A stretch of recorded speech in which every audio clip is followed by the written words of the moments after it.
Thank you, ladies and gentlemen. As I'm looking through my notes, and I wrote 3 different speeches for today, and as General Phillips was speaking, I was drawn back to an assessment I did a couple of weeks ago, and I'd like to read this to you.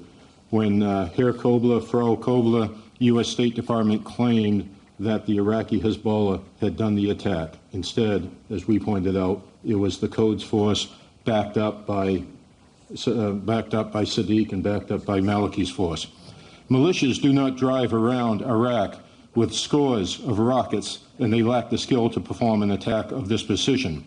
Iraqi Hezbollah is a front organization of the Quds Force, which in part, thanks to the United Nations and U.S. State Department, has successfully taken heat off Maliki.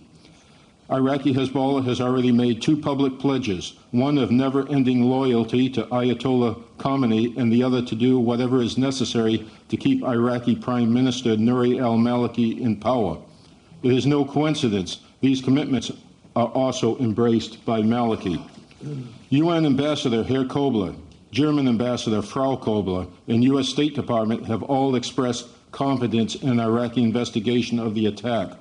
It has now been 3 weeks and not a single paper has been produced. Yet our State Department and the Koblers seem to be very content allowing Nouri al-Maliki to age this attack and allow it to be buried in bureaucracy. Our own State Department cannot even understand that one of the foundations of an investigation is to determine who has the means and the motive. Stopping the bunkers from being brought into liberty while removing T-walls are to ensure the next attack brings maximum casualties and create greater pressure on the residents, hoping they will mentally break. The way the United Nations and the U.S. State Department handled this event guarantees another attack will occur. Maliki has escaped accountability just as he did in Ashraf in 2009-2011.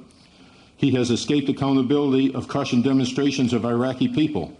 He has no reason not to order another attack. Dan Fried assured us that he personally warned Sadiq that the behavior of the colonel was being closely watched by the State Department. As I read the next, I ask you to bear my sense of humor, and you'll see it.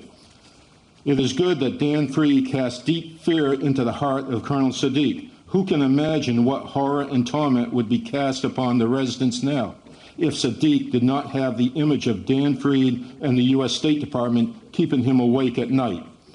If that concern was remotely real, which it is not, Sadiq would have the comfort of knowing that no matter what he does, Herr and Frau Kobler are always ready to come to his defense and twist all blame away from the GOI and onto the residents of Camp Liberty. Before the move to Liberty, Dan Fried assured us he had a contingency plan if Camp Liberty did not work out as the relocation he and Martin Kobler promised. It has not worked out. In the year past, more residents have left Camp Liberty in body bags than left the resettlement. 9 people than 7 at that time. That's not a winning season. Now, State Department's Barbara Leaf admits there is no written plan sitting on the shelf. She tells us the contingency plan is to work with the UN and the Maliki government. Obviously, the concept of contingency plan differs greatly between the Department of State and Department of Defense. We already know there's a difference in the word ethics between Department of Defense and Department of State. Barbara Leaf expressed concern that the next American resettlement interview team will be met with hostility and distrust by the Liberty residents. The fact that every promise made to these residents has either been broken or a lie in the first place does not register to her. Somehow in her mind, she feels this distrust is the fault of the residents. In the same conversation, Barbara repeated Dan Fried's refusal to support Dave Phillips and I going to Liberty with the interview team. She claimed the members of the team are professionals who know their job. The State Department's solution is to keep doing things the same way and blame someone else when they get the same results, just like the contingency plan. Earlier this week in Berlin, Secretary Kerry stated, "In America, you have the right to be stupid. If you want to be, you have the right to be disconnected to somebody else if you want to be." If he had included arrogant and deceitful right after he said stupid, Kerry would have pretty well described the bureaucrats within the U.S. State Department.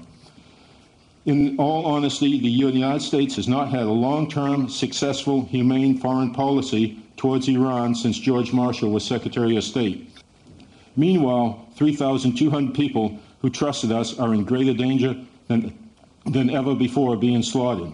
As Dave Phillips mentioned, we have volunteered numerous times to go forward to Camp Liberty at no cost to the State Department, just like we're here today. Nobody's paying us to be here today. We're here today for our brothers and sisters at Ashraf and Liberty.